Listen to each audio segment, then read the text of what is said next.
नमस्कार, मैं रवीश कुमार। क्यों कहता हूं कि 2021 के अप्रैल और मई के महीने में ऑक्सीजन के बगैर तड़पा तड़पा कर मार दिए गए लोगों की गिनती नरसंहार में होनी चाहिए। वैसे तो मरने वालों की गिनती तक नहीं हो रही। अब इन लाशों से किसी की आस्था आहत नहीं होती है। कितनी बेईमानी हो गई है। कोई गरज नहीं रहा है, कहीं छींटे नहीं पड़ रहे हैं। भारत का नागरिक ऑक्सीजन के बगैर तब भी तड़पा तड़पा कर मारा गया जब तमाम हाई कोर्ट से लेकर सुप्रीम कोर्ट में ऑक्सीजन की सप्लाई को लेकर बहसें चल रही थीं। भारत को विश्व गुरु बना देने और 5 ट्रिलियन इकोनॉमी बनाने का प्रोपेगेंडा आज अस्पतालों के बाहर छितराया हुआ है। जहां कोई बाप, जहां कोई बेटा, जहां कोई मां, जहां कोई पत्नी चिल्ला रही है कि उसे इलाज नहीं मिला। जरूर किसी नए इवेंट की तैयारी हो रही होगी ताकि नए नारे के साथ जनता के बीच आया जा सके। जैसे पिछले साल जब लोग बर्बाद हो गए तो आत्मनिर्भर भारत का नारा लाया गया था। ऐसा कुछ जल्दी आएगा, लेकिन आपके अपने जिन्हें ऑक्सीजन के बगैर मरना पड़ा वो नहीं आने वाले हैं। इतना शर्मनाक और क्रूर समय इससे पहले कभी इस देश ने नहीं देखा होगा।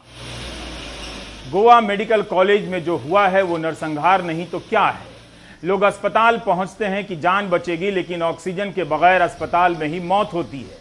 गुरुवार की रात ऑक्सीजन की सप्लाई में बाधा आने से डॉक्टरों के होश उड़ गए। उन्होंने जहां तहां फोन किया और हुआ कुछ नहीं। 15 लोग मर गए। 2 बेटियां जिनके मम्मी पापा भी अस्पताल में थे अनाथ हो गईं। ये कैसी मौत है जिसके लिए कोई जिम्मेदार नहीं है। किसी में साहस नहीं है कि पूछे कि पीयूष गोयल से कि आप जो ऑक्सीजन एक्सप्रेस का वीडियो ट्वीट करते हैं वो कहां पहुंच रही है। ऑक्सीजन की सप्लाई केंद्र से होती है। 7 साल से प्रधानमंत्री मोदी प्रेस कॉन्फ्रेंस में नहीं आए हैं तो वो कब आएंगे। जो मरे हैं उनके ही नागरिक हैं, उनके चाहने वाले हैं और उनके वोटर हैं। क्या अब भी प्रेस कॉन्फ्रेंस में नहीं आएंगे। क्यों गोवा में 4-4 दिन लोगों की ऑक्सीजन के बगैर मौत हुई। जिससे 11 मई को आंध्र प्रदेश के रुइया अस्पताल में ऑक्सीजन की सप्लाई में बाधा आने से 11 लोगों की मौत हुई थी। दरअसल हत्या हुई थी उसी दिन, यानी 11 मई को गोवा मेडिकल कॉलेज में 26 लोग मरे थे। 12 मई को कथित रूप से 20 लोगों की मौत हुई। 13 मई को 15 लोगों की मौत हुई। यही नहीं, 14 मई को 13 लोगों की मौत हुई। आपके लिए ये सब नंबर है, लेकिन इसमें किसी का कोई पिता है, किसी की माँ है, किसी का बेटा है, किसी की बेटी है, किसी की पत्नी है, किसी की भाभी है। 11 मई से लेकर 14 मई के बीच 70 से अधिक लोग ऑक्सीजन की सप्लाई में कमी आने से कथित रूप से मारे गए। ये मौत नहीं, नरसंहार। कोरोना को हरा देना और इसकी तैयारियों को लेकर किए गए सारे दावों का झूठ नागरिकों के चेहरे पर तमाचे की तरफ पड़ रहा है और आपके अपने अस्पताल जाकर ऑक्सीजन के बगैर तड़पा तड़पा कर मारे जा रहे हैं। बॉम्बे हाईकोर्ट को बताया गया है कि एक्सपर्ट ट्रैक्टर ड्राइवर नहीं था, जिसके कारण ऑक्सीजन समय पर नहीं पहुंचा। छपरा में ड्राइवर नहीं मिलता है, गोवा में ड्राइवर नहीं मिलता है। प्रोपेगेंडा हर समय मिलता है कि हम 5 ट्रिलियन इकोनॉमी बनने जा रहे हैं और विश्व गुरु बनने जा रहे हैं। गोवा मेडिकल कॉलेज में सभी मौतें रात 2 बजे से लेकर 6 बजे के बीच हुई। सरकार जांच समिति बिठाएगी, लेकिन आंकड़े जारी नहीं करती है। देखिए रवि जी, बात सिर्फ कोरोना बीमारी से मौतों की नहीं है। वो हर राज्यों में जहाँ पे भी संक्रमण है वहाँ पे मौतें हो रही हैं। और गोवा में भी आज का जो आंकड़ा है वो 61 का है कि यानी 61 लोगों की मौत हुई है। लेकिन इसमें कितने लोगों की ऑक्सीजन की कमी से मौत हुई है ये सरकार स्पष्ट नहीं करती है। इसीलिए मंगलवार से जो बात सामने आई है कि 26 लोगों की उस रात 2 बजे से 6 बजे के बीच में ऑक्सीजन की कमी से मौत हुई और उसके बाद जो आंकड़ा हम गिन रहे हैं जो 75 तक जा रहा है, तो कोई ज़रूरी नहीं है कि ये मंगलवार से इसकी शुरुआत हुई हो सकता है पहले भी ये होता रहा हो, लेकिन कभी सामने नहीं आया। वो तो मुख्यमंत्री गोवा के जो हैं प्रमोद सावंत और जो स्वास्थ्य मंत्री विश्वजीत राणे हैं, उनके बीच जो राजनीतिक एक रस्साकसी है उसके तहत ये मामला उभर कर सामने आ गया और विश्वजीत राणे ने इस बात को माना कि 26 लोगों की जो मौत हुई थी मंगलवार को गोवा मेडिकल कॉलेज अस्पताल में 2 से 6 के बीच में, वो जो है कि ऑक्सीजन की कमी के चलते हुई थी और उसके बाद से खुलासा होना शुरू हुआ। हालांकि गुरुवार को जाकर राज्य सरकार ने अदालत में इस बात को माना कि 15 जो मौतें हुई थी बुधवार को वो ऑक्सीजन की कमी के चलते हुई थी, लेकिन उसके में भी उनका बहाना ये था कि ऑक्सीजन की कमी नहीं है राज्य में, बल्कि लॉजिस्टिक की कमी है। हाईकोर्ट ने चेताया था तब उन्हें और ये भी कहा था कि जो भी समस्या है उसे दूर कीजिए और हम लॉजिस्टिक और तकनीकी कि कमी के चलते किसी को ऐसे मरने के लिए नहीं छोड़ सकते। इस बात का ख्याल रखा जाए कि आगे से रात में कोई भी मौत न हो। लेकिन इसके बावजूद भी रात में 13 मौतें हुई हैं, जो कि सरकार की मंशा, सरकार की पूरी चिकित्सा व्यवस्था की बदहाली पर सवाल खड़ा करती है। दिल्ली, हैदराबाद, गोवा के अस्पतालों में ऑक्सीजन की कमी से ही करीब 100 से अधिक लोगों की मौत हुई है। मौत का सदमा तो है ही, लेकिन ऑक्सीजन के बगैर अस्पताल के भीतर और बाहर लोग तड़प तड़प कर मर गए। बोगस मेडिकल सुविधाओं के दम पर हम किसके सामने मानवता की सेवा करने का दम्भ भर रहे थे? क्या प्रधानमंत्री बता सकते हैं? हमें नहीं पता कि जब बड़े बड़े अस्पतालों में ऑक्सीजन की सप्लाई में बाधा आ रही थी, तब जिलों और कस्बों के उन अस्पतालों में क्या हो रहा था जो प्राइवेट के नाम पर ज्यादातर दुकानें हैं और अस्पताल कम हैं? क्या प्रशासन के डर से वे चुप रह गए, या हमें यह यकीन करना ही पड़ेगा कि वहां ऑक्सीजन की सप्लाई में कभी कमी आई ही नहीं? हमने 21 अप्रैल से लेकर 14 मई के दौरान करीब 30 ऐसे न्यूज आइटम निकाले हैं जिसमें देश के अलग अलग हिस्सों में ऑक्सीजन की कमी से हुई मौत की खबर छपी थी। 24 दिन में 308 लोगों की मौत ऑक्सीजन की कमी से हुई। इसमें गोवा की संख्या भी शामिल है। ये मौतें अस्पताल के भीतर ऑक्सीजन की सप्लाई ना होने से हुई हैं, यानी औसतन हर रोज 12 लोग मरे हैं। इसके अलावा कितने लोगों की मौत सिलेंडर ना मिल पाने के कारण हुई, इसकी गिनती हम कभी नहीं कर पाएंगे। आप विश्व गुरु भारत में हैं, जहां मरने वालों की संख्या छिपाई जाती है। 13 मार्च को जॉर्डन में ऑक्सीजन की सप्लाई में बाधा आने से 7 लोगों की मौत हो गई। वहां के प्रधानमंत्री ने अपने स्वास्थ्य मंत्री से इस्तीफा मांग लिया। स्वास्थ्य मंत्री ने नैतिकता के आधार पर इस्तीफा दे दिया। Mongolia, Argentina, New Zealand, Peru, Poland, Austria, Slovakia और अन्य देशों के स्वास्थ्य मंत्रियों ने कोविड के रोकथाम में हुई गड़बड़ियों को स्वीकारते हुए इस्तीफे दिए हैं। नैतिक आधार पर भारत के स्वास्थ्य मंत्री डॉक्टर हर्षवर्धन डार्क चॉकलेट खाने का सुझाव दे रहे हैं। भारत में नैतिकता से ज्यादा जरूरी गोबर और गौमूत्र है, जिसके रिसर्च के लिए डॉक्टर हर्षवर्धन काफी मेहनत कर रहे हैं। भारत एक ऐसा महान देश है जहां कोरोना संकट तो है, लेकिन असफलता को लेकर किसी को भी नैतिक संकट नहीं है। दिस इज कॉल्ड ट्रू विश्व गुरु मोरालिटी। अब आते हैं टीका पर। फरवरी में जब मोदी सरकार ने अपना बजट पेश किया, तब वित्त मंत्री निर्मला सीतारमण ने कहा कि कोविड के टीके के लिए इस साल 35,000 करोड़ का प्रावधान किया गया है और इसके अलावा भी पैसा दिया जाएगा। तो इस बजट के रहते राज्यों से क्यों कहा जा रहा है कि वे अपने बजट से टीका खरीदें? क्या राज्यों को टीका खरीदने के लिए कोई पैसा दिया भी जा रहा है? इंडिया स्पेंड की श्रेया रमन और श्रीहरि पलियत की रिपोर्ट में बताया गया है कि 8 गरीब राज्यों को अपने स्वास्थ्य बजट का 30% टीका खरीदने पर खर्च करना पड़ सकता है। इनमें बिहार, छत्तीसगढ़, झारखंड, मध्य प्रदेश, राजस्थान और उत्तराखंड शामिल हैं। इन राज्यों की स्वास्थ्य व्यवस्था और चरमरा जाएगी। जब तक छवि बन रही थी, तब तक टीका कार्यक्रम पर केवल केंद्र का नियंत्रण था। जब लोग मरने लगे और छवि धुलने लगी, तो राज्यों से कहा गया कि आप खुद से टीका खरीद लीजिए। छत्तीसगढ़ के स्वास्थ्य मंत्री टीएस सिंह देव ने कहा है कि पहले तो राज्यों को खरीदने का अधिकार नहीं दिया गया, अब उन पर सीधे खरीदने का फैसला थोप दिया गया। इससे उनकी हालत चरमरा जाएगी। वो 35,000 करोड़ का वैक्सीन बजट कहां गया? कोविड के खिलाफ जो वैक्सीन है उसको पूरी तरह से प्रभावी होने के लिए देश की 50 से 80% जनता को ये टीका लगना बहुत ज़रूरी है। इस साल के बजट में हमने 35,000 करोड़ का प्रावधान रखा था वैक्सीनेशन के लिए। अगर 150 रुपये प्रति डोज का हम हिसाब लगाएं तो एक व्यक्ति के लिए 300 रुपये का खर्चा है और 35,000 करोड़ में हम 100 करोड़ से ज़्यादा लोगों को वैक्सीन लगा सकते हैं। 150 रुपये एक वाजिब दाम है टीके के लिए। इसमें सीरम इंस्टीट्यूट का नुकसान भी नहीं है और इसलिए केंद्र सरकार की ये पूरी तरह से जिम्मेदारी बनती है कि वो इसकी जो कीमत है उस पर नियंत्रण रखे, दोनों वैक्सीन की कीमत पर नियंत्रण रखे। पूरी दुनिया के देशों में इसी तरह से किया जा रहा है। ऐसे नहीं है कि ये कोई समाजवादी कदम है। कैपिटलिस्ट कंट्रीज जैसे अमेरिका है, वहाँ पर भी लोगों को टीका मुफ्त में मिल रहा है।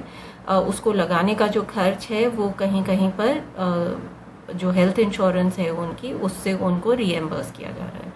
तो आज की तारीख में सबको मुफ्त में वैक्सीन लगाने के लिए कोई भी बाधा नहीं है, क्योंकि इसका हम ऑलरेडी प्रावधान पहले से कर चुके हैं।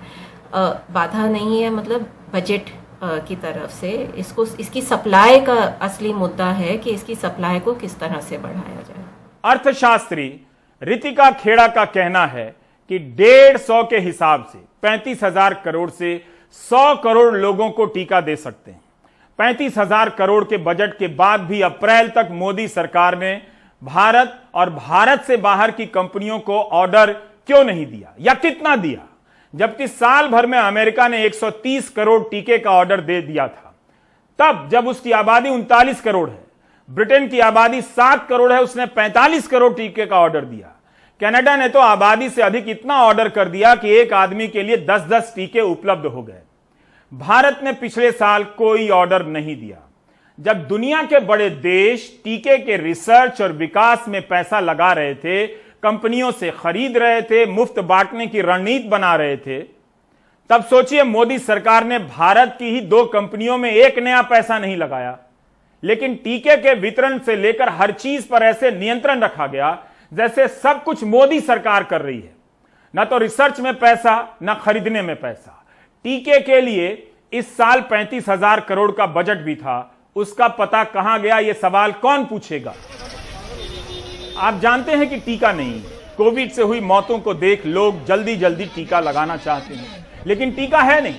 यही बात 7 अप्रैल को जब महाराष्ट्र सरकार ने कहा कि टीका नहीं है तो केंद्र ने हमला कर दिया। केंद्र के मंत्रियों ने कहना शुरू कर दिया कि महाराष्ट्र अपनी नाकामी को छिपाने के लिए यह सब कह रहा है, जबकि टीके की कोई कमी नहीं। आप नागरिक जानते हैं कि पंजीकरण कराने के बाद भी टीके की तारीख नहीं मिल रही। यह सब राजनीति चल रही थी। और ठीक अगले दिन 8 अप्रैल को सीरम इंस्टीट्यूट के ऑर्डर पूनावाला कहते हैं, इनका बयान भी जरा शुरू से लेकर अंत तक नोट कीजिए, कि हमें कल्पना नहीं थी कि भारत को इतने टीके की जरूरत होगी। कमाल है, मतलब इन्हें यही पता नहीं था कि भारत की आबादी कितनी है, कितने लोगों को टीका देना पड़ सकता है। क्यों सरकार बार बार दावे करती रही कि टीके की कमी नहीं है, जबकि लोगों को पता चल रहा है कि टीका नहीं है।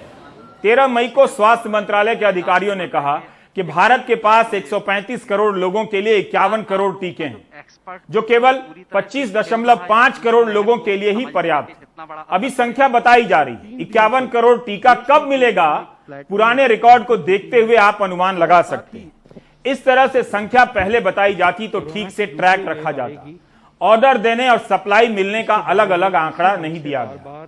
विदेशी मदद का प्रचार इतने जोरों पर था कि विपक्ष को भी सवाल करने का साहस नहीं हुआ। मीडिया तो खत्म हो ही गया इस देश में। बहुत देर बाद अरविंद केजरीवाल और राहुल गांधी ने इसे लेकर सवाल करना शुरू किया।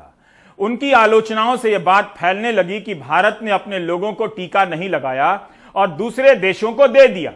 7 अप्रैल को हर्षवर्धन हमारे ही चैनल को एक इंटरव्यू में कहते हैं कि कोई कमी नहीं है, आप फोन कर अपॉइंटमेंट लेकर टीका लेने जा सकते हैं। हमने जो भी वैक्सीन मैत्री की है, it is never at the cost of what our people need. आज अगर 45 साल से ऊपर के किसी हिंदुस्तानी को वैक्सीन लगनी है जो हमारे प्रायोरिटी ग्रुप्स में तय है, वो लग जाएगी। तो अरे आपको क्या करना है, एक टेलीफोन पे अपना अपॉइंटमेंट बुक करना है या वॉक इन करके आपको जाके लगवाना है। किसी को रोका जा रहा है। अगर किसी दिन 20 लाख लगती है और अगले दिन 45 लाख लगती है, तो हम तो ये नहीं कहते ना कि 45 लाख के बाद हम 46वें लाख को नहीं लगाएंगे। क्या सही में फोन करने पर टीका लग जा रहा है? गुजरात ने 3 दिनों के लिए टीका कार्यक्रम रोक दिया है। दूसरे राज्यों में भी दूसरी डोज के लिए टीका नहीं है। तभी तो कहा जा रहा है कि कोविशील्ड के दूसरे डोज का समय 16 हफ्ता क्या इसी वजह से बढ़ाया गया। अब आपको फ्लैशबैक में ले जाना चाहता हूं। आपने 13 मई के प्राइम टाइम में देखा कि सीरम और भारत बायोटेक कंपनियों का प्रधानमंत्री दौरा करते हैं। इससे संदेश जाता है कि उनके नेतृत्व में टीका पर रिसर्च चल रहा है। बाद में पता चलता है कि सरकार ने दोनों कंपनियों को एक नया पैसा नहीं दिया है। उसी तरह का मामला विदेशी मदद का भी है। इस साल 28 जनवरी को प्रधानमंत्री डावोस में कहते हैं कि भारत 2 टीके की बदौलत पूरी मानवता की सेवा कर रहा है। उनके ऐसे हर बयान में टीका देने के साथ मानवता का जिक्र जरूर मिलेगा। मानवता के इस अभियान की सच्चाई आगे पता चलेगी। आज भारत कोविड की वैक्सीन दुनिया के अनेक देशों में भेजकर वहां पर वैक्सीनेशन से जुड़े इंफ्रास्ट्रक्चर को तैयार करके दूसरे देशों के नागरिकों का भी जीवन बचा रहे हैं। और ये सुनकर WEF में सभी को तसल्ली होगी कि अभी तो सिर्फ 2 made in India corona vaccine दुनिया में आई है। आने वाले समय में कई और वैक्सीन भारत से बनकर के आने वाली है। ये वैक्सीन्स दुनिया के देशों को और ज्यादा बड़े स्केल पर ज्यादा स्पीड से मदद करने में ये पूरी तरह सहायता करेगी। प्रधानमंत्री कई जगहों पर कहते हैं कि 2 के अलावा अन्य भारतीय कंपनियां भी टीका लेकर आने वाली हैं। उनका आज दिन तक पता नहीं है वो कंपनियां कहां हैं। जिन 2 कंपनियों के बारे में आप जानते हैं, क्या आप जानते हैं कि उनके पास भारत सरकार का कितना ऑर्डर है, उनकी सप्लाई की क्षमता कितनी है? यह भी ठोस तरीके से पता नहीं। भारत दुनिया का सबसे बड़ा दवा उत्पादक होने का दावा करता रहा और अब तो देश के लोगों के लिए टीका देने की क्षमता की भी पोल खुल चुकी है। सीरम इंस्टीट्यूट की वैक्सीन के बारे में आप जानते हैं। क्या कोविशील्ड की खोज भारतीय वैज्ञानिकों ने की है? वे किस संस्था के वैज्ञानिक हैं? क्या उनका नाम और चेहरा आप देखा है आपने? खबर तो यही छपी मिलती है कि एस्ट्राजेनेका और ऑक्सफोर्ड ने मिलकर रिसर्च किया है।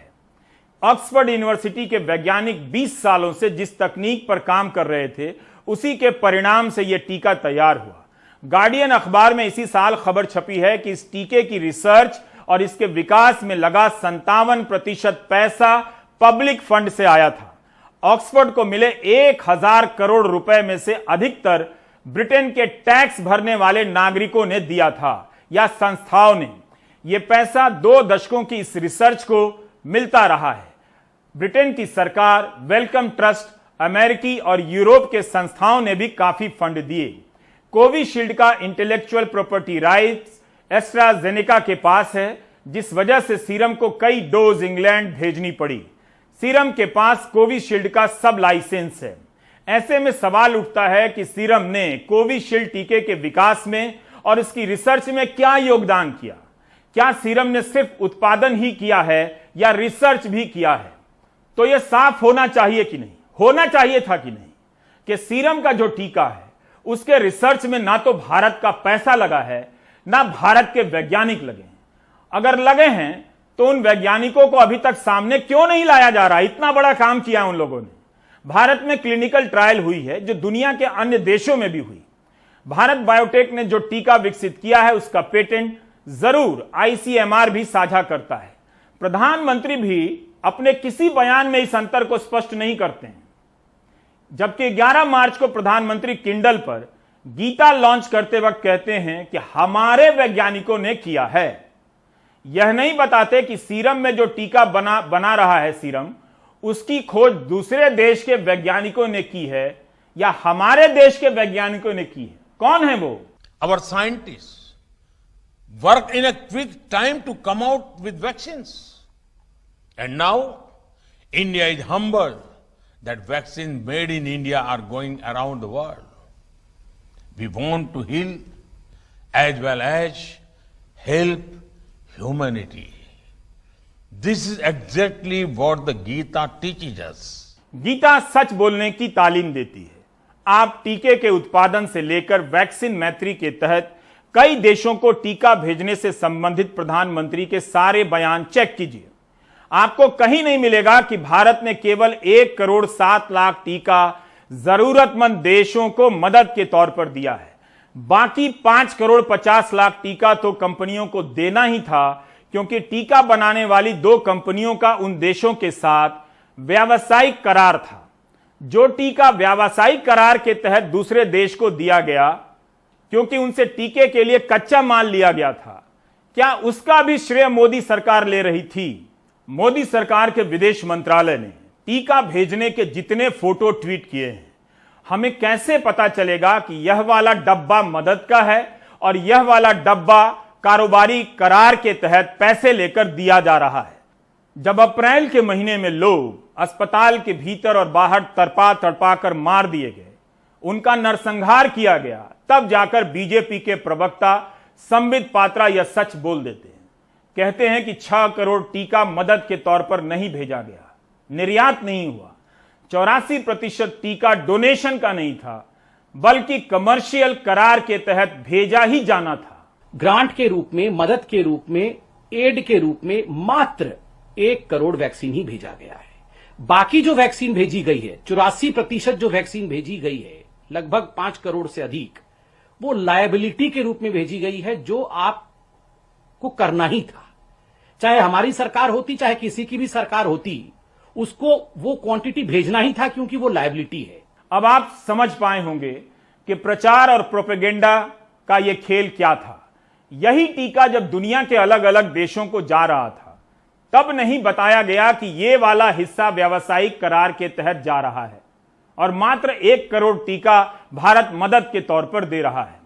गोदी मीडिया ने प्रधानमंत्री मोदी को वैक्सीन गुरु के तौर पर पेश करना शुरू कर दिया। ऐसा प्रोपेगेंडा रचा कि आप उसके नशे में भूल गए कि आपको भी टीका चाहिए। संबित पात्रा जो बता रहे हैं वो प्रधानमंत्री एक बार नहीं कहते हैं। इस बात का प्रचार आराम से चल रहा था कि वैक्सीन भारत के वैज्ञानिकों ने बनाई। भ्रामक बयान दिए गए कि मोदी सरकार ने रिसर्च और विकास में योगदान किया, जबकि 1 पैसा नहीं लगाया और सरकार दुनिया की मदद कर रही है। अब जाकर संबित पात्रा बता रहे हैं कि कोविशील्ड पर इंटेलेक्चुअल प्रॉपर्टी राइट एस्ट्राजेनेका का है। इस सवाल को गायब मत कीजिए कि जब अमेरिका ब्रिटेन अपने देश के लिए टीका खरीदने का कॉन्ट्रैक्ट साइन कर रहे थे, तब मोदी सरकार क्या कर रही थी। आपकी जान से खिलवाड़ हुआ है, लेकिन संबित पात्रा जो सच अब बोल रहे हैं आपको दिखाता हूं। तब विदेश मंत्रालय क्या कर रहा था, ठीक से देखिए, बोर मत होइए। यह 19 जनवरी 2021 का विदेश मंत्रालय का बयान है। कहा जा रहा है कि कई चरणों में दिए जाने वाले टीके की घरेलू जरूरतों को ध्यान में रखते हुए हम आने वाले महीनों में अपने सहयोगी देशों को टीका भेजते रहेंगे। यह सुनिश्चित किया जाएगा कि भारत की कंपनियां घरेलू जरूरत के हिसाब से स्टॉक रखेंगी और बाहर के देशों में सप्लाई करती रहेंगी।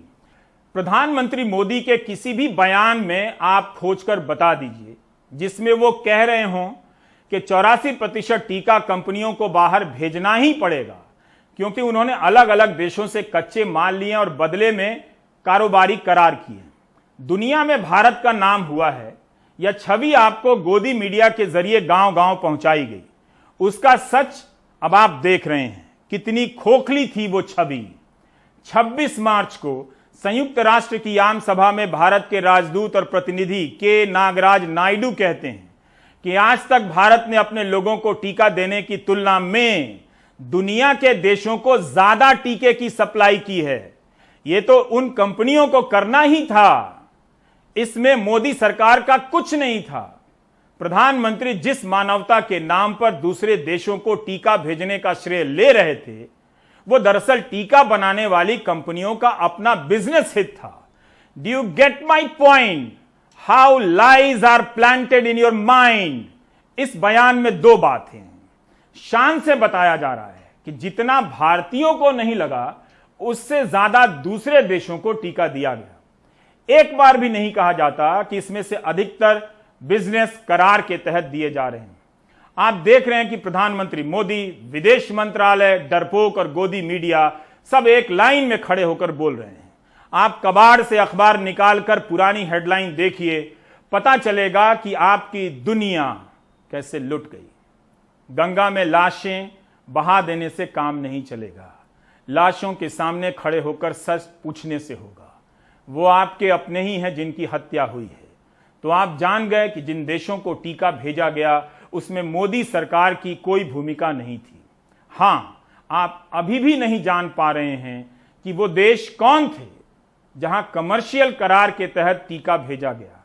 जब लोग अस्पताल के भीतर और बाहर मार दिए गए, तब संबित पात्रा कहने आते हैं कि 84% टीका व्यावसायिक करार के तहत भेजा गया। मैं बार बार ये बात बताना चाहता हूं। संबित कहते हैं वो एड नहीं था, डोनेशन नहीं था। यही नहीं, दावा किया जाता रहा कि संयुक्त राष्ट्र की शांति सेना के लिए 2 लाख डोज भेंट स्वरूप भेज दिए गए। अब संबित पात्रा बता रहे हैं कि इसलिए भेजे गए क्योंकि उसमें भारतीय सैनिक थे। 6,600 इंडियन सोल्जर्स जो हैं, जो हिंदुस्तान के जवान हैं, वो आज सरहद से दूर, हमारे देश के सरहद से दूर संयुक्त राष्ट्र के लिए और पीस कीपिंग के लिए काम कर रहे हैं। वो भिन्न भिन्न देशों में प्लेस्ड है। अगर हमने पीस कीपिंग फोर्स को 2 लाख डोजेस दिया था तो अपने जवानों को किस तरह दोनों डोजेस लग सके, हमारे जवान जो हमारे देश से बाहर रह के भी हमारे देश के हितों की रक्षा कर रहे हैं, उनको कैसे प्रोटेक्ट कर सके, उसके लिए वो डोज दिए थे। क्या ये गलत है? हम नहीं मानते हैं ये गलत है। यही बातें तब नहीं बताई जा रही थी, अब बताई जा रही हैं। कौन क्या बोल रहा है इसकी जांच करेंगे तो समझ पाएंगे कि आप अस्पताल के बाहर क्यों मारे मारे फिर रहे थे। अब देखिए, पिछले साल नवंबर में अडर पूनावाला CNBC TV 18 से क्या कहते हैं। कहते हैं कि सबसे जरूरी है कि हम पहले अपने देश का ख्याल करेंगे, फिर कोवैक्स की सोचेंगे, फिर उन देशों की जिनसे हमारा द्विपक्षीय करार, यानी ये तीसरे नंबर पर है। मैं अपनी प्राथमिकता को इस आधार पर तय कर रहा हूं। लेकिन असलियत में हुआ क्या? 26 मार्च को संयुक्त राष्ट्र की आम सभा में भारत के राजदूत कहते हैं कि जितना टीका भारतीयों को नहीं दिया, उससे ज्यादा दूसरे देशों को दिया। यह क्यों हुआ?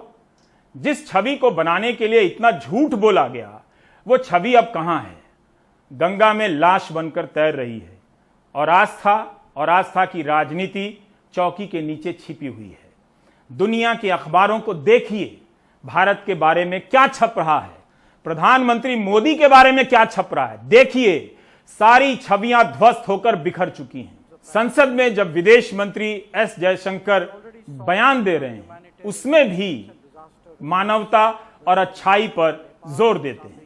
As Indians, we are all naturally internationalist by virtue of our culture, traditions, heritage and history. Prime Minister Modi's vision has provided an overarching framework to make our goodwill meaningful in terms of practical initiatives and activities.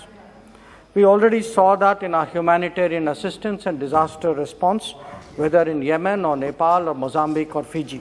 जिस अभियान को मानवता के नाम पर बताया जा रहा है, उसका 84% हिस्सा कमर्शियल निकला है। मानवता की यह नई परिभाषा है।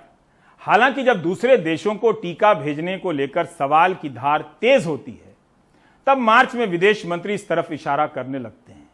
19 अप्रैल के हिंदू में जयशंकर का बयान छपा है।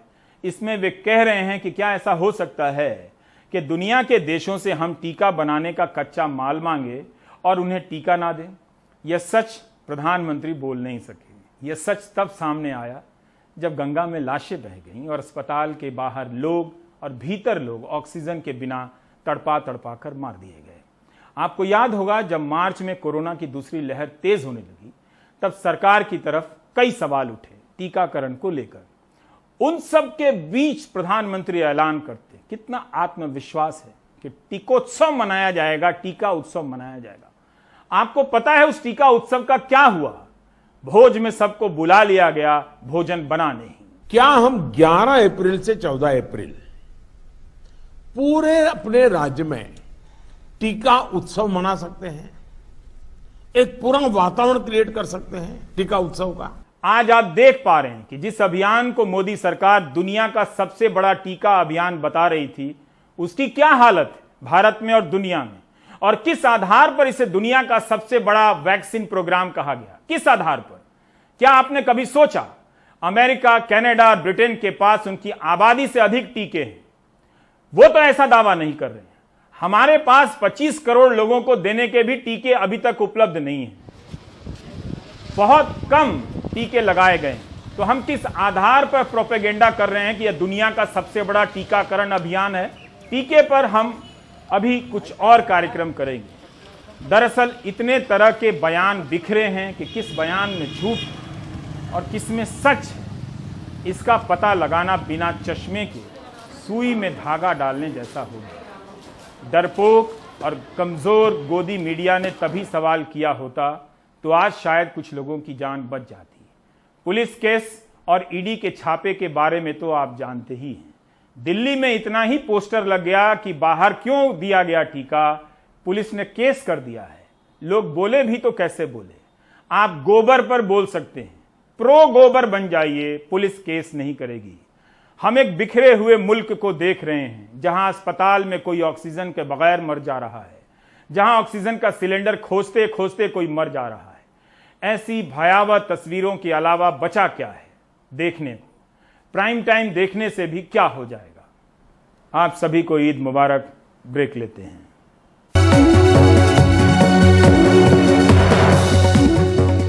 अप्रैल और मई के महीने में एम्बुलेंस को लेकर कई खबरें आई। उनमें से ऐसी खबरें भी थीं कि एम्बुलेंस में ऑक्सीजन नहीं है। डॉक्टर मैथ्यू वर्गीस उन्हीं दिनों कश्मीरी गेट से नया ट्यूब खरीदकर, पुराने ट्यूब से नहीं, इसका समाधान निकालने में लगे थे। वो जानना चाहते थे कि क्या नए ट्यूब के इस्तेमाल से कुछ समय के लिए एम्बुलेंस में ऑक्सीजन का इंतजाम हो सकता है। आप ध्यान से देखिए, लेकिन यह काम एम्बुलेंस वालों को ही करने दीजिए। आप खुद से ना आजमाएं, एक्सपर्ट की राय पहले ले लें। ऑक्सीजन की काफ़ी किल्लत हो रही है और ख़ास तौर पे घर से अस्पताल जाने में, ख़ास तौर पे जिनका ऑक्सीजन की मात्रा कम होती जा रही है, ऑक्सीजन वाली एम्बुलेंस बहुत मुश्किल से मिलती है। अगर हैं भी तो भी वो बहुत समय लगा के आते हैं। तो ये समय आपके लिए ज़रूरी है बचाना। तो अगर आपके आसपास किसी के पास ऑक्सीजन कंसनट्रेटर हैं और आपके पास 2-3 चीज़ें होनी चाहिए जिससे आप ये जुगाड़ करके आप ऑक्सीजन का 15 मिनट, आधा घंटे का एक सफ़र के लिए ऑक्सीजन का स्टोरेज बना सकते हैं। सिलेंडर की ज़रूरत नहीं है। ये तरीका है जिसमें कि आपको चाहिए ये टायर का ट्यूब, वो ट्यूब की ये निकालने की चाबी एक है और ये 2 फेस मास्क के ये चाहिए होंगे। ये ज़रूरी नहीं है, लेकिन इससे पता चलता है कि कितनी मात्रा में ऑक्सीजन निकल रही है। तो पहले आप क्या करेंगे, ये ट्यूब को खोलेंगे, इसकी जो चाबी है ये डाल के ये खोल सकते हैं। खोला आपने, खोल दिया, ये निकल जाती है, इसकी पिन निकाल दिया आपने, इसको यहाँ रख दिया। ये ट्यूब डायरेक्टली कनेक्ट हो जाते हैं, एक ही साइज का, इसी साइज का ये इसमें कनेक्ट हो गया और फिर इसका जो ऑक्सीजन कंसंट्रेटेड है उसमें कनेक्ट हो गया और आपने ये ऑन कर दिया और ये धीरे धीरे भरता चला जाता है। जब ये अच्छी तरह से भर जाएगा आपके लिए, ये जो है 10 से 15 मिनट तक, डिपेंड करता है आप कितनी टेंशन में भरते हैं इसको, वो भर जाता है। ऐसे ही आपको ज़्यादा देर के लिए चाहिए। मैंने एक टायर का, ये ट्रक का ये ट्यूब लिया है, इसको भरा है। ये भरने में मेरे को आधा घंटा लगा है।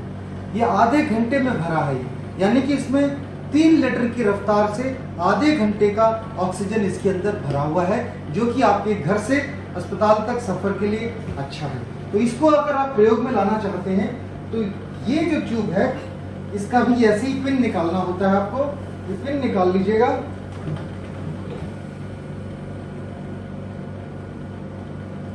और ये पिन निकाला आपने,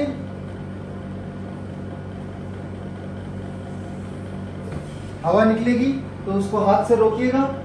ये वाला आपने कनेक्टर निकाला, इसको यहां से लगा दिया